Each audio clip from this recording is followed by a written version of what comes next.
вечер, демократи сограѓани.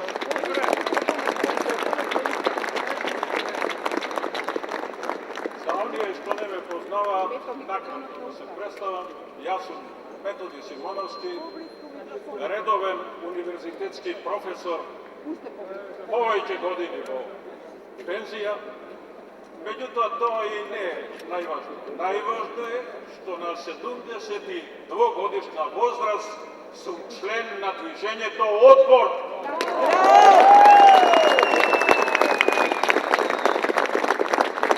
Член на движењето Отпор, чија основна цел е реставрирање на демократските процеси во нашето општество и враќање на државата, на нашето општество на еден нормолошки колосек.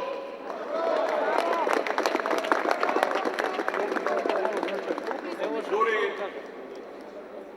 присуствувам, не сум на сите вакви собирања, откако е формирано движењето Отпор, си поставував прашање и истовремено констатирав дека ова е веројатно единствената и изолирана демократска оаза во ова од власта и партијата на власт искреирано недемократско општество.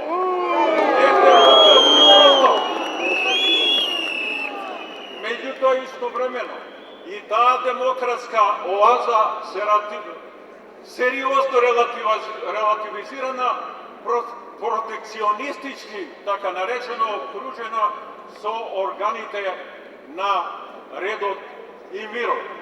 Истовремено ми навира мисли, не е ли ова некое време на Ниче, кој вели, дури сум во тој затворен простор се е во ред.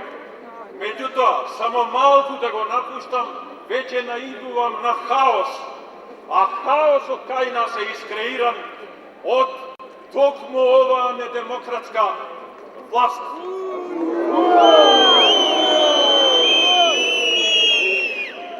Најкомпетентно можам да дискутирам за општествените дејности, затоа што во своето повеќе децениско ангажирање свој најизразен придонес имам дадено во развојната еволуција токму на општествените дејности во делот на здравството, науката и образованието. Почитувани сограѓани, почитувани демократи, кои ни ги водат општествените дејности?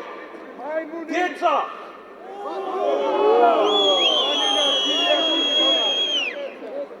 Ако сакаш да уништиш едно општество, уништи ги општествените дејности, се вели.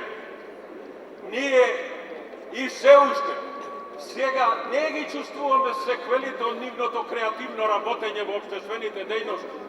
Тие покасно уште повеќе ќе дојдат до израз. Ќе дојдат нови демократски сили, меѓутоа ќе се најдат во ситуација, во услови на уништени општествени дејности, на презадолжено општество, да се борат за реставрирање на тоа општество, исто како да бараат и да вадат злато од морската вода која не го содржи. Меѓутоа, очигледно дека оваа власт и партија на власт само така и толку може. Затоа немојте да им дозволиме понатаму да ни го рушат нашето општество и иднината на нашите деца и нашите внуци. Во тој контекст, јас како 72-годишен се надевам дека ќе послужам како некаква парадигма за моите некогашни соработници, за моите студенти, да се приклучат кон ова прогресивно движење Отпор и да се стават во функција на трасирање и илуминирање на нови демократски процеси. Благодарам.